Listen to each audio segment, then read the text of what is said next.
지금 이 포도원 주인이 하나뿐인 아들을 보내면서 약간 혼잣말 하는 거예요. 쓸쓸하게. 내 아들은 존대하겠지. 농부들이 내 아들만큼은 소중하게 여기는 것, 이것이 무엇을 의미합니까? 나를 소중히 여기는 거예요. 농부들이 주인인 나를 존경하고 나를 사랑하는 것, 나와 끈끈하고 뗄래야 뗄 수 없는 특별한 관계를 맺는 것, 그거를 원했던 거예요. 주인이 돈이 부족했겠습니까? 포도를 조금 더 받으려고 이렇게 애를 썼겠습니까? 아니에요. 그러면 빨리 죽였죠. 주인이 먹고 살기 힘들어서 농부에게 찾아가는 게 아니라고요. 주인은 그저 농부를 사랑했고 농부들과 함께 하고 싶었던 것 뿐이에요. 아니나 다를까 34절에 있잖아요. 34절. 처음부터 농부가 원했던 열매는 최상급 포도가 아니라 회개의 열매라는 걸 우리가 알 수 있어요. 34절입니다. 오늘 본문에 사용되는 열매는 하나님께서 회개에 대한 말씀을 하실 때마다 등장하는 단어예요. 세례 요한도요. 세례 요한 알죠? 세례 요한도 백성들에게 회개해라, 천국이 가까웠느니라 라고 외칠 때 이 단어를 사용했어요. 회개에 알맞은 열매를 맺어라. 이 열매가 그 열매예요. 포도원 주인이 농부들에게 바랬던 열매. 할렐루야. 할렐루야. 왜 웃죠? 왜 웃는지 알 것 같아요. 네.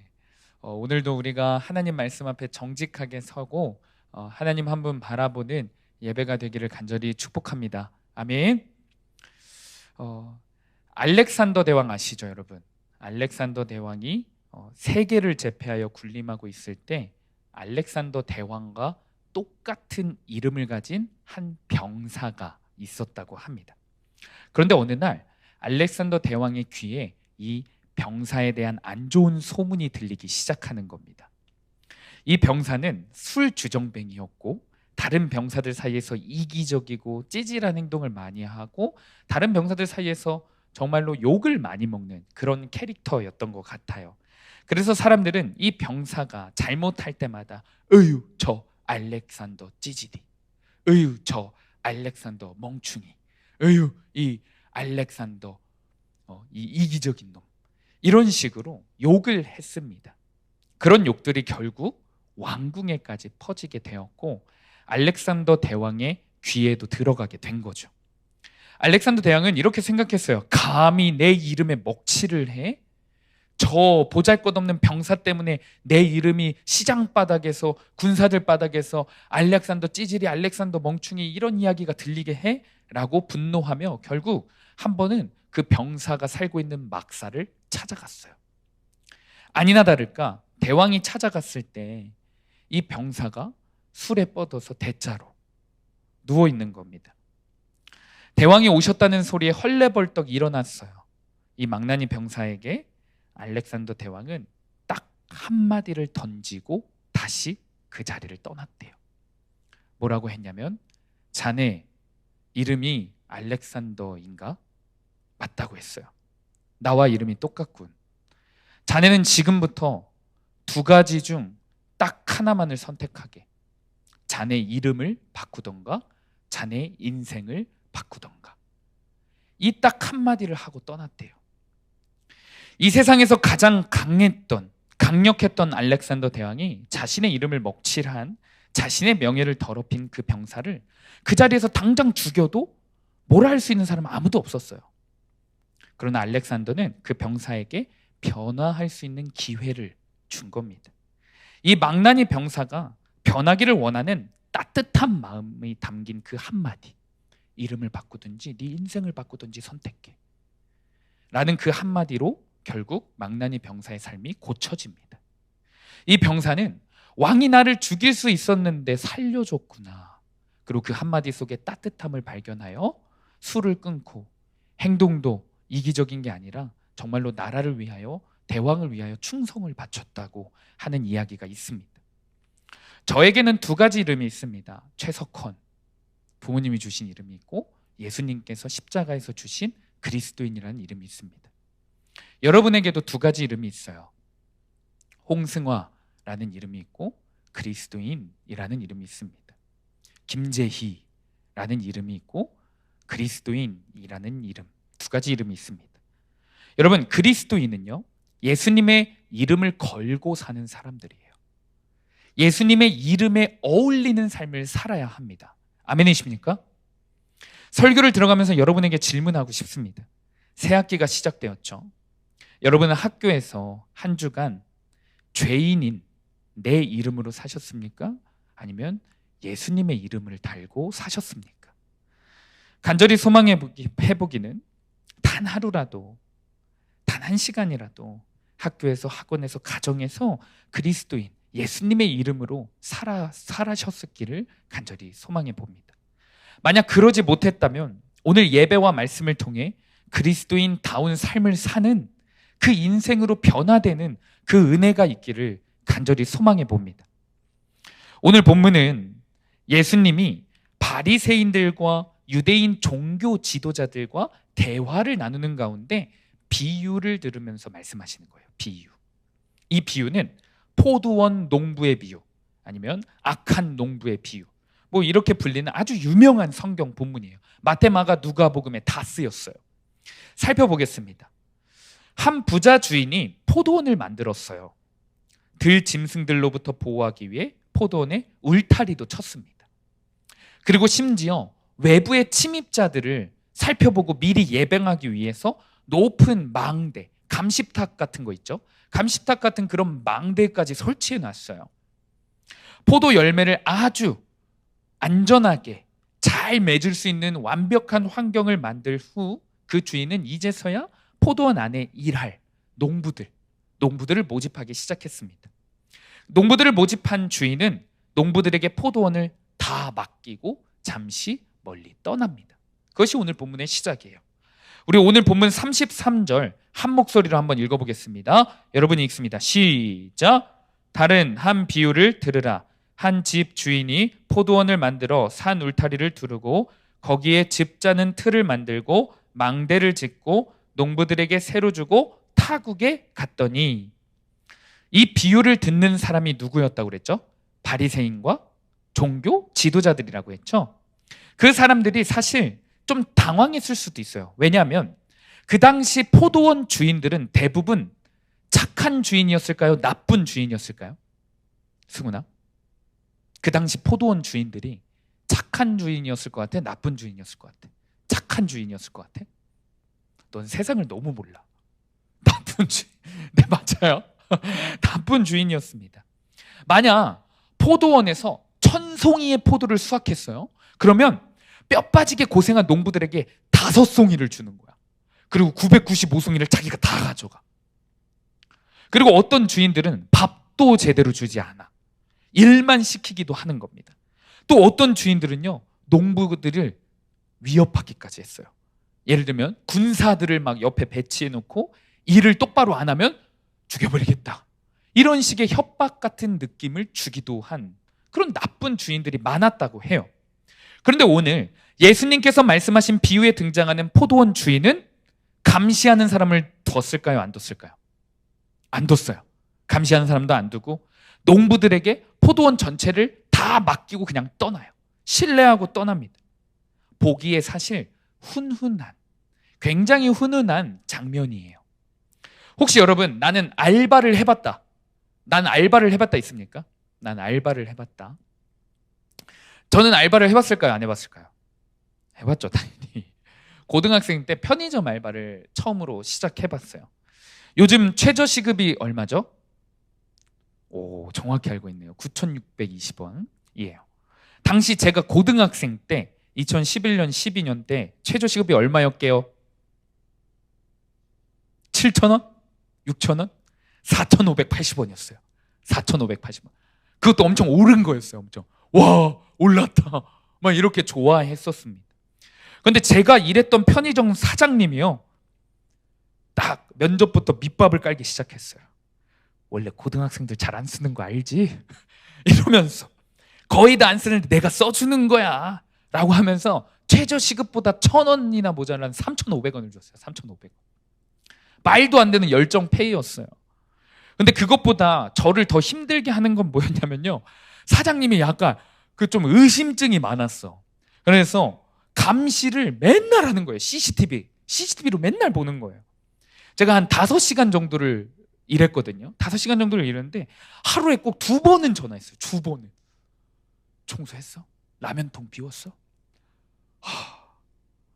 정말 감시가 심했습니다. 제가 한 달 정도만 버티다가 금방 그만뒀어요. 근데 알고 보니까 굉장히 유명한 그 지역의 편의점 무덤 알바들의 무덤이었더라고요. 그런데 오늘 본문의 포도원 주인은요, 소작농들을요 감시하지도 않아요. 나쁜 사람도 아니에요. 심지어 수확물을 나누는 비율도요 굉장히 많이 쳐준 것처럼 느껴져요. 예상됩니다. 왜냐하면 당시 멀리 떠나는 대부분의 소작농들은요 신뢰적인 관계를 맺었대요. 농부들과. 그리고 농부들과 적절한 계약을 맺었다고 합니다. 그러니까 예수님 비유에 오늘 본문에 등장하는 포도원 주인은 착한 주인이다? 나쁜 주인이다? 참 착한 주인이다 라고 할 수 있는 겁니다. 이제 착한 주인 밑에서 소작농들이 성실하게 일만 한다면요, 여러분, 평생 노후가 보장되는 거야. 평생 노후가 보장되는 겁니다. 그 어떤 포도원들보다 행복하고 훈훈한 따뜻한 삶이 이어질 게 분명했어요. 그런데 안타깝게도 훈훈한 스토리가 아니라 K드라마처럼 막장 스토리가 펼쳐져요. 바로 다음 절을 보니까 착한 주인의 등에 칼을 꽂아요. 배신하는 나쁜 농부들의 모습이 기록되어 있습니다. 34절과 35절입니다. 우리 34절, 35절 한 목소리 읽습니다. 시작.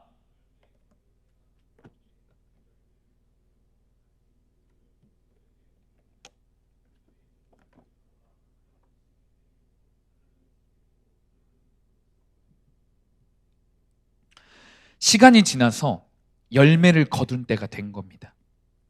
주인은 다른 종들을 보내서 계약되어 있었던 수확물을 이제 받아와야 됐어요. 나머지 수확물들을 농부들에게 또 잘 나눠주라고 시켰겠죠. 그런데 웬걸 농부들이 주인을 대신해서 온 종을 때리고 죽이고 돌로 칩니다. 이것이 바로 오늘 본문의 스토리예요. 전도사님은 오늘 본문을 묵상하면서 첫 번째로는요, 하나님은 어떤 분이신지, 그리고 두 번째는 하나님은 우리에게 어떤 것을 원하시는 분인지 묵상하게 되었어요. 이제 말씀을 살펴볼 텐데 간절히 바라기는 우리가 하나님을 잘 알아야 돼요. 아멘? 어중간하게 알고 하나님을 오해하면 안 돼요.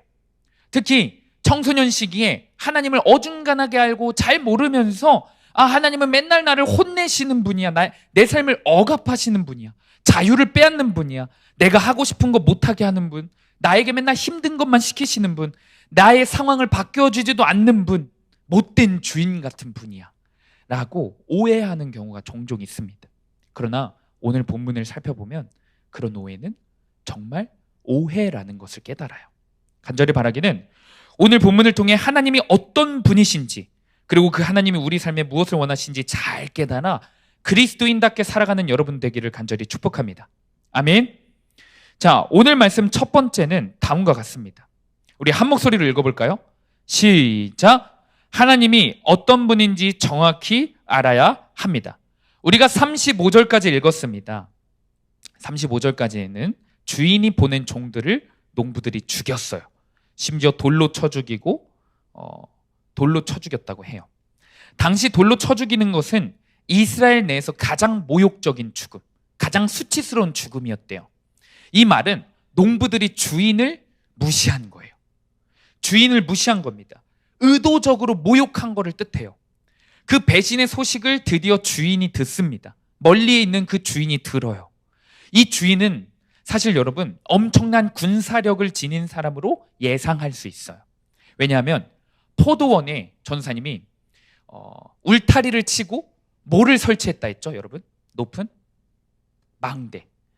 망대를 설치했어요.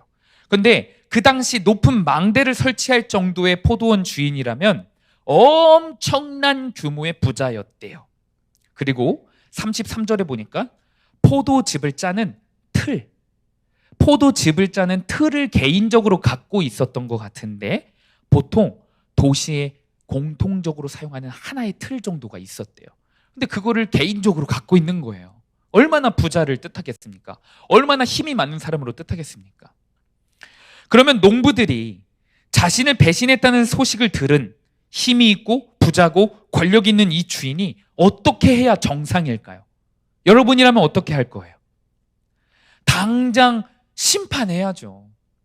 당장 군사들을 보내서 농부들을 혼내줘야죠. 벌을 줘야죠. 그런데 참 이상하게 이 포도원 주인은 악한 농부들에게 기회라는 것을 줍니다. 기회. 36절 말씀이에요. 우리 36절 말씀 한 목소리로 읽겠습니다. 화면에 있습니다. 시작. 다시 다른 종들을 처음보다 많이 보내니 그들에게도 그렇게 하였는지라. 군사를 보냈습니까? 아니죠. 똑같이 종들을 보냈대요. 종들. 충분히 군사를 보내서 죽일 수 있고 죽여도 되고 그게 당연한 권리처럼 보이는데 그것을 포기한 거예요. 참은 겁니다. 그리고 악한 농부들에게 기회를 주고 있는 거예요. 정확히는요, 어떤 기회를 주고 있냐면 주인과 농부가 아주 평화로웠던, 훈훈했던, 행복했던 그 관계를 회복할 수 있는 기회를 주는 겁니다. 관계를 회복할 수 있는 기회를 주고 있는 겁니다. 왜 그럴까요? 왜 그럴까요? 주인은 농부들을 여전히 사랑했기 때문이에요. 여기에서 주목해 볼 표현이 있어요. 36절. 밑줄 색깔이 다르게 되어 있죠? 처음보다 많이 보내니 라는 표현이에요. 여러분, 이것은 처음보다 더 많은 숫자, 종들을 더 많이 보냈다. 숫자적으로 많이 보내서 위협하려고 보낸 게 아니에요. 주인이 농부를 향해 더 마음을 많이 썼다. 더 많은 노력을 했다. 더 많은 배려를 한 것을 뜻합니다. 이 시점에서 우리는 오늘 비유 속에 등장하는 말도 안 되는 사랑을 보여주는 주인, 그 주인이 누구인지 알 수 있어야 합니다. 사람의 머리로는 이해할 수 없고 사람의 감정으로는 도저히 공감할 수 없는 이 사랑과 오래 참음을 보여주는 이 주인이 누구인지 알 수 있어야 합니다. 누굽니까? 누구를 의미하겠습니까? 포도원 주인이 누구를 의미할 것 같아요? 하나님. 하나님을 의미합니다. 아무리 생각해봐도요, 사람이라면 이렇게 할 수가 없지 않습니까? 네가 어떻게 나한테 그래? 내가 너를 얼마나 잘해줬는데, 내가 너를 이만큼 사랑했는데, 내가 너 생일날 이거 해줬는데 너는 생일날 나한테 이것만 줘? 이런 생각을 하는 게 우리 사람이에요. 제가 자주 하는 말이 있습니다. 사람은요, 100번 잘못해도요, 100번 잘해줘도 한 번 못해주잖아요. 100번 잘해준 걸 기억할까요? 한 번 못해준 걸 기억할까요? 한 번 못해준 거 기억해요. 그게 사람이에요. 그러나 하나님은 우리와 달라요. 하나님은 우리와 완전히 다르신 분입니다. 우리가 하나님께 100번 잘못해도요, 한 번 잘하잖아요. 하나님은 100번 잘못한 거 잊으시고 한 번 잘한 거 기억하시는 게 우리 하나님이에요. 오늘도 하나님이 오래 참으시고 사랑을 베푸시는 이유는 딱 하나예요. 오늘 본문에 등장하는 포도원 주인이 하나님인데 그 주인이 사랑하시고 오래 참으시고 더 많은 종들을 보내주셔서 더 배려를 하는 이유는 딱 하나입니다. 이 농부들이 돌이키기를 바라는 마음, 나에게 지금이라도 돌아오기를 바라는 마음, 이 마음에서 군대를 보내는 게 아니라 더 많은 종들을 보내는 거예요. 약 한 달 전쯤에, 지금부터 약 한 달 전쯤에 저녁 12시가 되었어요. 전도사님이 이제 12시에 이제 새벽 예배를 가기 위해 자려고 딱 누우려고 하는데 한 친구에게 전화가 왔어요. 자는 척할까? 이런 고민을 살짝 하다가 받았죠. 근데 울음 섞인 목소리로 전화가 왔어요. 이 친구는 하나님의 사랑을 너무나도 많이 경험했어요. 하나님 안에서 기도하는 게 너무나도 행복했다고 고백했어요. 그날이 이제 수요일이었거든요. 수요 예배 가운데 얼마나 큰 기도를 하고 얼마나 큰 사랑을 느꼈던지 얼굴이 참 행복해 보이더라고요.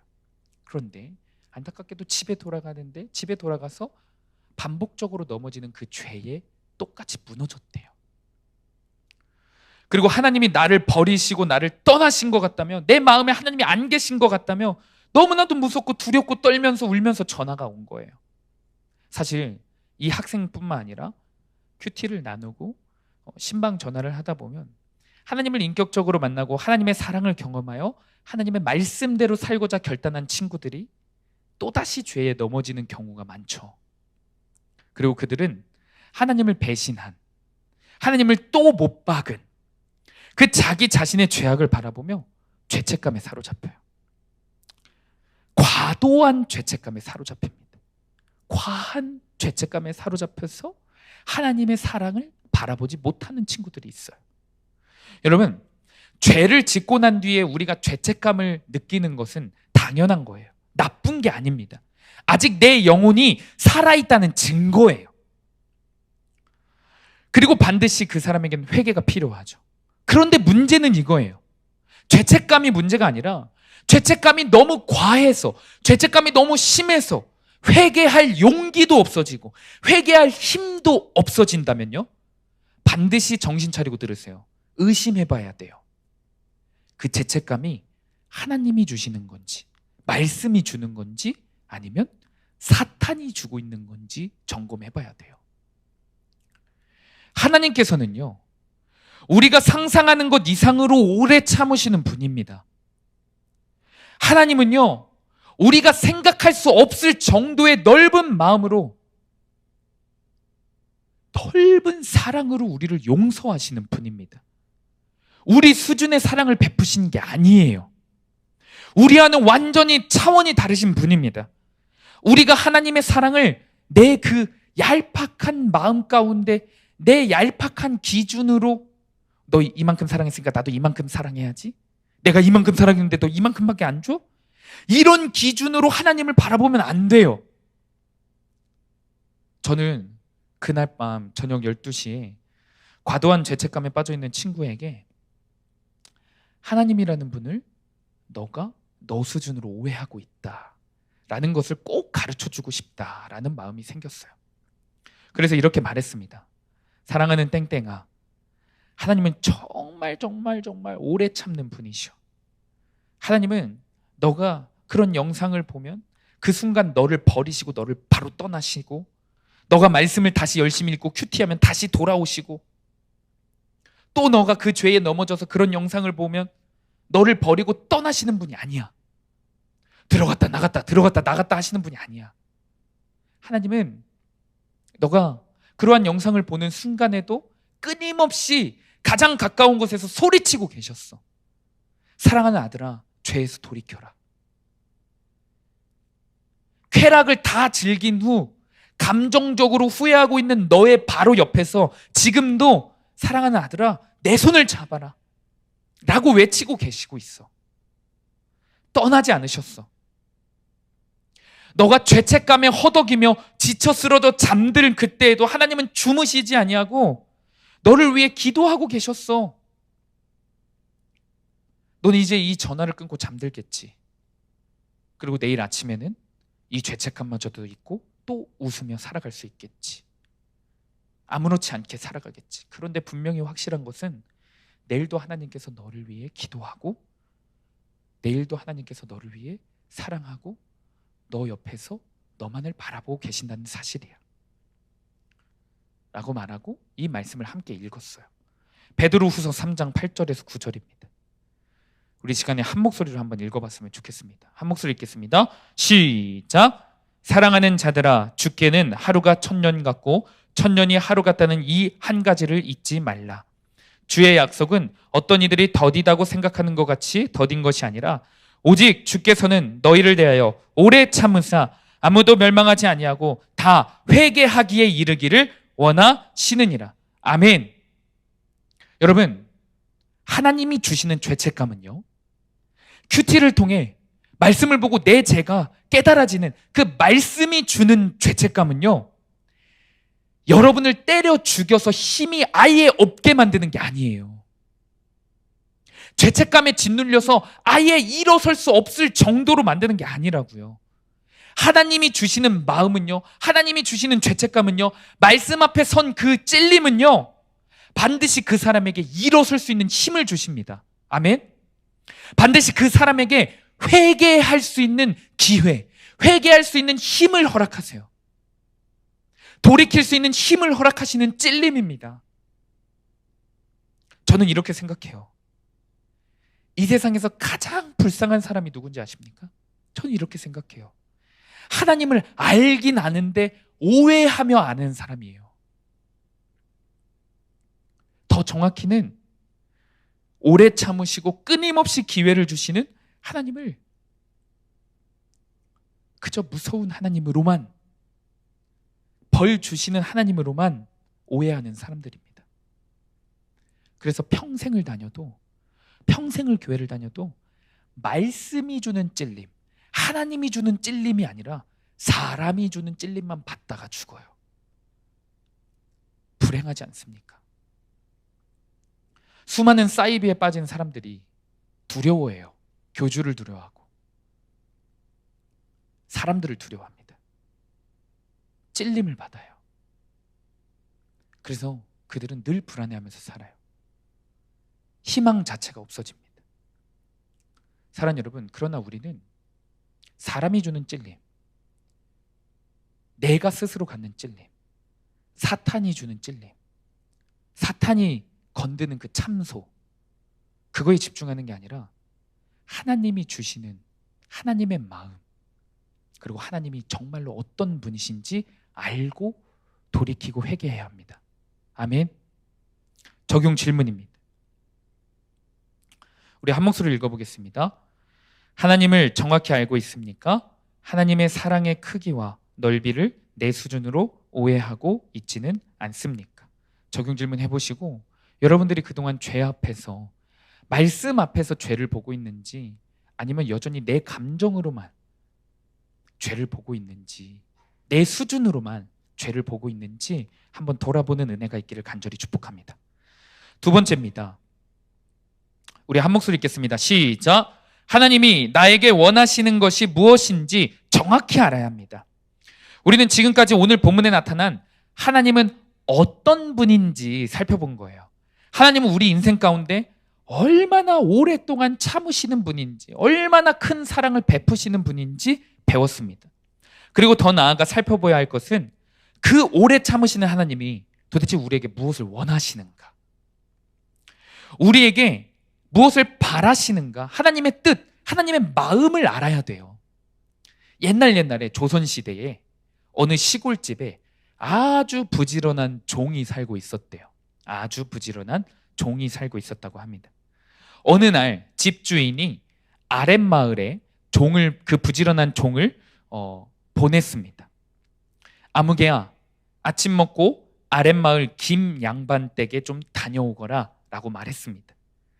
아침을 먹은 후 주인은 김 양반 댁에 전달할 물건을 건네주기 위해 다시 종을 불렀어요. 그런데 이 종이 집에 보이지 않는 거예요. 어딜 갔는지 아무리 찾아봐도 보이지 않는 거예요. 그랬던 종이 얼마 후에 헐떡이며 오는 거예요. 그리고 주인 앞에 나타나 말하는 겁니다. 주인님, 제가 아랫마을 김 양반 집에 다녀왔습니다. 하이 개그를 이해하십니까? 이해하십니까? 못하지, 너. 하승우는 못했습니다. 여러분, 주인이 어이가 없는 거예요. 지금 나도 어이가 없거든, 승우나. 어이가 없는 겁니다. 이 종은 주인이 아랫마을 김진사 댁에 왜 가야 하는지, 주인이 무엇을 원하는지 물어보지도 않고 그냥 갔다 온 거예요. 생각도 안 하고 그냥 다녀와 하니까 그냥 갔다가 온 거예요. 주인의 뜻을, 주인의 마음을 전혀 이해하지 못하고 몸만 고생한 거죠. 미련한 거죠. 오늘 본문 바로 전에 어떤 사건이 있냐면요, 예수님께서 성전을 완전히 둘러엎으세요. 예배드리는 그 공간을요 완전히 엎으십니다. 갑자기 예수님이 오늘 우리 예배당에 오면은 막 이 강대상을 막 엎으시고, 여러분들 막 아이패드 뭐 예를 들면 그 녹취하고 있으면 아이패드를 던지시고, 이 의자를 막 승훈이 찬양 인도하는데 승훈이 마이크를 뺏고 저 멀리에 던지시는 거예요. 그런 사건이 있었습니다. 어느 때보다 분노하시면서 당시 말씀을 가르치고 예배를 인도하고 예배를 드렸던 사람들에게 이 비유를 계속해서 설명하시는 거거든요. 오늘 본문을. 예수님이 분노하신 이유는요, 여러분 생각해 보세요. 그들이 예배를 안 드렸기 때문이 아니에요. 헌금을 안 했기 때문이 아니에요. 찬양을 까먹었기 때문이 아닙니다. 말씀을요 안 읽었기 때문에 분노한 게 아니에요. 하나님의 뜻, 하나님의 마음 단 하나도 없이 예배를 드리고, 하나님의 마음, 하나님과 함께하는 게 아니라 하나님 없이 이 말씀을 읽어서 그래요. 그들은 하나님께서 예배를 통해 하나님이 원하시는 것이 무엇인지 관심은 없어요. 그냥 예배만 드리는 거예요. 그들은 하나님께서 성경 읽는 것을 통해 원하시는 것이 무엇인지 관심은 하나도 없이 그냥 성경만 읽는 거예요. 그렇게 습관적으로 맹목적으로 드리고 읽다 보니 알맹이는 없고 껍데기만 남은 거예요. 껍데기만. 종종 예능을 보면 우리 강병땡이 런닝맨을 엄청 좋아합니다. 엄청 좋아합니다. 막 제자 훈련할 때도 막 런닝맨 보고 싶은 생각이 막 딱 보여. 집 가서 런닝맨 봐야지. 이런 생각이 보일 때도 있어요. 네. 그런데 그런 런닝맨 같은 예능에서 굉장히 웃긴 장면이 나와요. 게임을 하기 위해 팀을 짜는데 이광수 없는 이광수 팀, 뭐 박명수 없는 박명수 팀, 뭐 홍승아 생일 파티를 하는데 홍승아 없는 홍승아 생일 파티, 이런 웃긴 상황들이죠. 우스꽝스러운 상황들이 펼쳐지기도 합니다.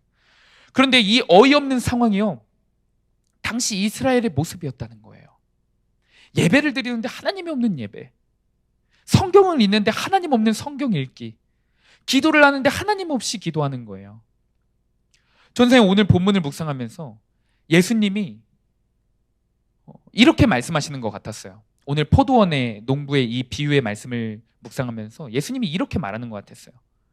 사랑하는 애들아, 사랑하는 농부들아, 내가 원하는 건 대단한 게 아니야. 너와 나와의 신뢰하고 사랑하고 훈훈했던 그 관계야. 오늘 본문 포도원 주인이 농부들에게 원했던 것은요, 포도원 주인이 관심이 있었던 것은요, 내가 멀리 간 동안 포도원을 얼마나 크게 성장시켰고 너가 얼마나 많은 포도 열매를 맺어서 나에게 얼마나 바칠 수 있어? 이런 것에 관심 있는 게 아니라는 거예요. 포도원 주인은 농부들 그 자체를 원했습니다.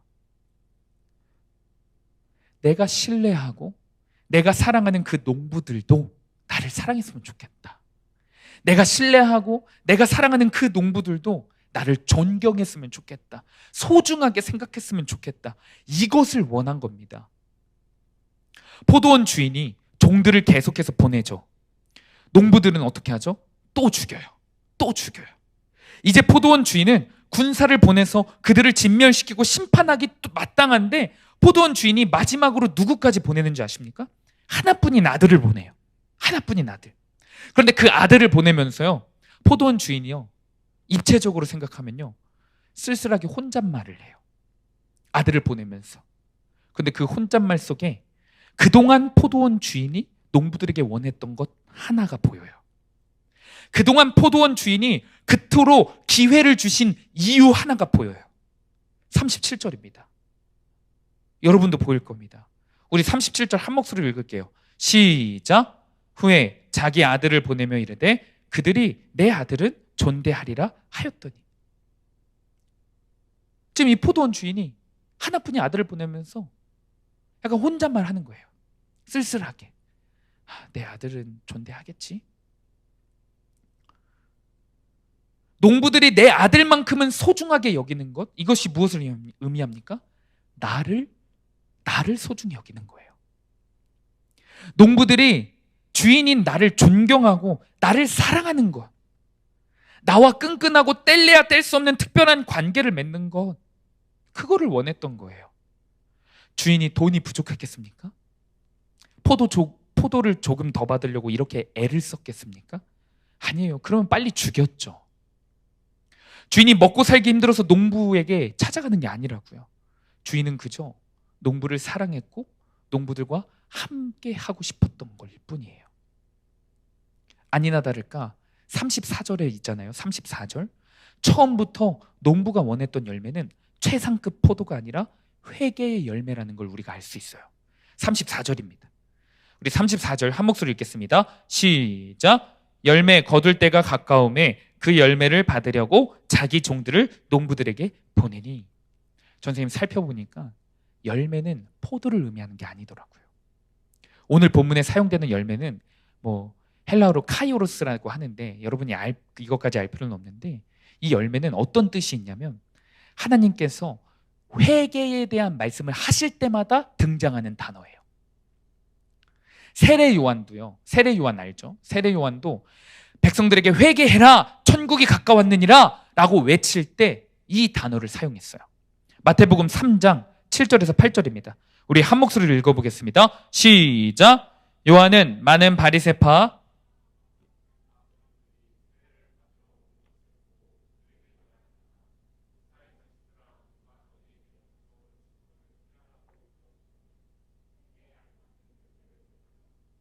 회개에 알맞은 열매를 맺어라.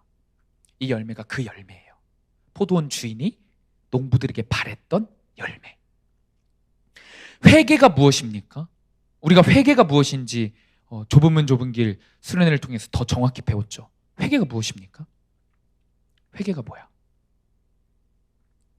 아멘. 마음을 돌이키는 거예요. 하나님과 나와 뗄래야 뗄 수 없는 그 관계가 회복되는 거예요. 마음을 돌이켜야, 마음이 회복되어야 진짜 관계가 회복되는 겁니다. 하나님이 나를 사랑하고 나도 하나님을 사랑하고 이 쌍방의 관계가 회복되는 것이 회개입니다. 아멘. 사랑하는 관계는 어떻죠? 닮아갑니다. 닮아갑니다. 저 사람이 좋아하는 것을 내가 자연스럽게 좋아해져요. 커플 그러지 않습니까? 네. 저 사람이 싫어하는 것은 내가 싫어하게 돼요. 그런 관계가 사랑하는 관계고, 회개는 그 관계로 회복되는 거예요. 여러분, 선한 포도원의 주인이신 하나님께서 저와 여러분에게 원하시는 것도 하나예요.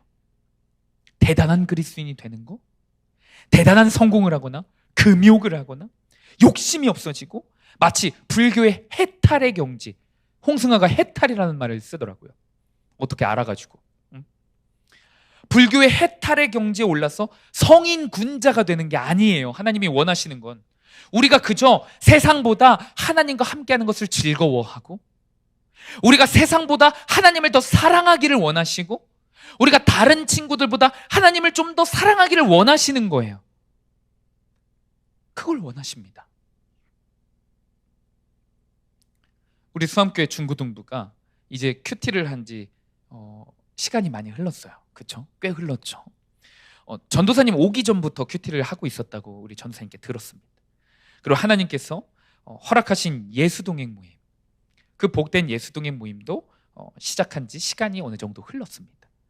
너무나도 감사한 게 이제는 이렇게 말씀을 들을 때 필기를 하고, 필기를 넘어 대부분의 학생들이 녹취를 합니다. 어제 우리 목사님과 전도사님과 함께 큐티인을 제작하는, 여러분들이 갖고 있는 그 큐티 책을 제작하는 우리들 교회 큐티엠 선교에서 촬영을 했어요. 여러분들이 열심히 신앙생활하는 모습을 자랑했죠. 근데 그 모습을 듣고 깜짝 놀라했습니다. 다들 얼마나 참 감사한 요즘인지 몰라요. 또한 지금 현재 제자훈련 2기 여자반 남자반 동시에 진행되고 있습니다. 모두는 아니지만 여러분 임원들이요, 성경 통독을, 성경 여러분 한 번이라도 다 읽어본 적 있어요? 없어요? 아직 멀었네. 아무튼 임원들이 지금 뭘 하고 있냐면요, 90일 동안 이 성경을 한 번에 다 읽는 그 훈련을 하고 있어요. 몰랐죠? 한 친구가 전도사님에게 말하기를, 지난주에도 그렇고 자주 말하는데, 어떤 걸 말하면요, 우리 교회에서 이렇게 하는 것들 있죠. 뭐 말씀 읽고 큐티하고 기도하고, 우리 예배 시간에도 막 기도하고, 그런 것들 울면서 기도하고, 이런 것들을 다른 교회를 다니는 친구가 듣고, 우리 교회 그런 거 하나도 안 하는데? 이거 거짓말 아닙니다. 진짜입니다. 우리 교회 그런 거 하나도 안 하는데? 또 다른 친구는 우리 교회 그 정도 아닌데? 그렇게까지 안 하는데? 라고 했다고 해요. 우리 교회만 이런 걸 하는 것처럼 다 얘기를 했대요. 그래서 옛날에는 우리 교회가 이상한 건가 싶기도 했고, 너무 힘이 들어서 이렇게까지 열심히 해야 하나 라고 하면 다른 교회들 안 그러니까 불만이기도 했대요. 그런데 이제는 우리 교회가 건강한 교회이고 오히려 감사했다라고 고백하는데 얼마나 저도 감사했는지 몰라요. 그렇습니다. 여러분, 우리는 정말 참 많은 훈련들도 하고 은혜의 시간들을요, 하나님께 드리는 시간들을요, 분명 다른 교회 중고등부보다 더 많이 있을 수 있어요. 실천하고 있을 수 있습니다. 그런데 여러분, 이 시점에서 우리가 점검하고 끊임없이 돌이켜야 하는 것은요, 우리의 행위들의 중심의 문제예요. 우리가 이러한 것들을 왜 하는지에 대한 문제예요. 중심의 문제를요, 끊임없이 점검해야 합니다. 나의 마음 가운데 예수님의 마음이 있는가? 아니면 그냥 진짜 거룩한 찐따만 되는 거 아닌가? 이런 점검을 끊임없이 해야 합니다. 그리고 동시에 하느님께서 예배를 통해, 기도를 통해, 큐티를 통해, 말씀을 통해, 성경 통독을 통해 나에게 오늘 무엇을 원하시는지 그 하나님의 마음을 깨달아야 합니다. 하나님은 여러분이 다른 친구들보다, 다른 교회 다니는 사람들보다 더 대단한 그리스도인이 되는 것. 그래서 우리 교회는 이런 것도 해. 그 누구보다 말씀 많이 읽고 큐티 많이 하고 기도도 정말 빡세게 잘하는 사람이 되는 걸 원하는 게 아니라요, 예수님을 사랑하는 그리스도인이 되기를 원하십니다. 예수님을 정말로 사랑하는 그리스도인이 되기를 원하세요.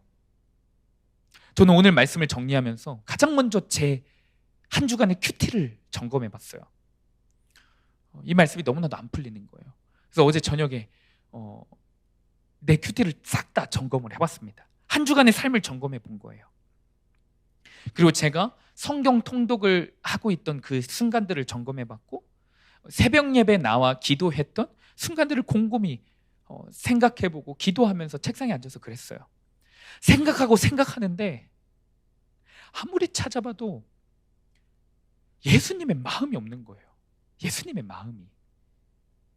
분명요, 여러분, 큐티 가운데 전도사님 죄고백을 했어요. 죄고백.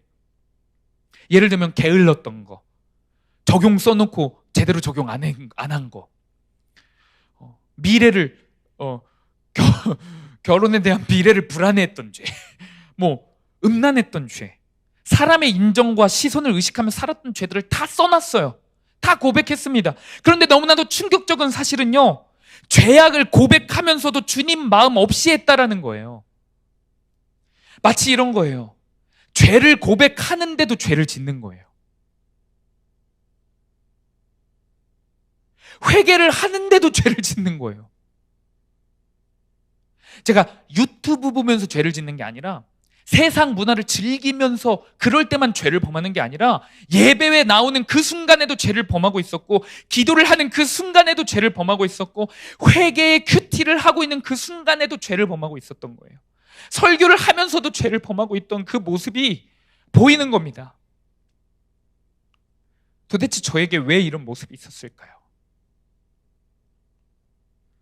예수님 마음 없이, 예수님 마음 없으면 예수님 마음 달라고 구해야 되는데 구하지도 않고 여전히 내 마음대로, 여전히 내 감정대로, 여전히 내 느낌대로, 내 자존심대로 하는 거예요. 포도원 주인이 원하는 것 딱 한 가지였어요. 37절. 내 아들은 존대하겠지. 나를 존대하겠지. 나를 사랑하겠지. 나를 소중히 여겼으면 좋겠다. 이 마음인데 제가 그 마음은 없었던 거예요. 설령 포도를 줬을지언정, 하나님께 시간을 들였을지언정, 큐티를 했을지언정, 하나님께 내 마음을 드리지 못한 거예요. 요즘 여러분들 중에 누군가는 나는 정말 옛날보다 말씀 많이 읽어, 옛날보다 예배 안 빠져, 옛날보다 예배에 집중도 잘해, 큐티도 옛날보다 많이 해 라고 할 수 있어요. 근데 여러분, 정말 지금 여러분들이 예배의 자리에서, 큐티의 자리에서, 기도의 자리에서 예수님과 함께하고 있습니까? 예수님 사랑하고 있습니까? 예수님께 마음을 드리고 있습니까? 아니면 습관적으로 큐티하고 습관적으로 사람들 의식해가면서 적당히 대충 마음은 들이지도 않고 몸으로 때우는 그런 신앙생활을 하고 있지는 않습니까? 우리 오늘 본문 37절 말씀, 예수님의 마음, 하나님의 마음을 생각하면서 한번 한 목소리로 읽고 말씀 마치겠습니다. 우리 한 목소리 읽겠습니다. 시작. 후에 자기 아들을 보내며 이르되 그들이 내 아들은 존대하리라 하였더니. 하나님이 우리에게 딱 한 가지 원하십니다. 오늘 포도원 주인이 농부들에게 원하시는 딱 한 가지. 내가 너를 소중히 여기는 것처럼 너도 나를 소중히 여겼으면 좋겠다. 그 마음, 내가 너를 사랑하는 것과 같이 너도 나를 사랑했으면 좋겠다. 몸만 함께 하는 게 아니라 네 마음을 나에게 향했으면 좋겠다. 이것입니다. 말씀을 맺습니다. 적용 질문입니다. 하나님이 나를 소중히 여기시는 것 같이 나도 하나님을 소중히 여기고 있나요? 예배, 큐티, 기도 시간에 마음을 들이지 않고 몸으로 때우고 있지는 않나요? 사랑하는 여러분, 반드시 적용 질문을 통해 오늘 하나님의 말씀을, 하나님의 마음이 느껴지는 그러한 역사가 지금 이 순간 가운데 일어나기를 간절히 축복합니다. 기도하시겠습니다.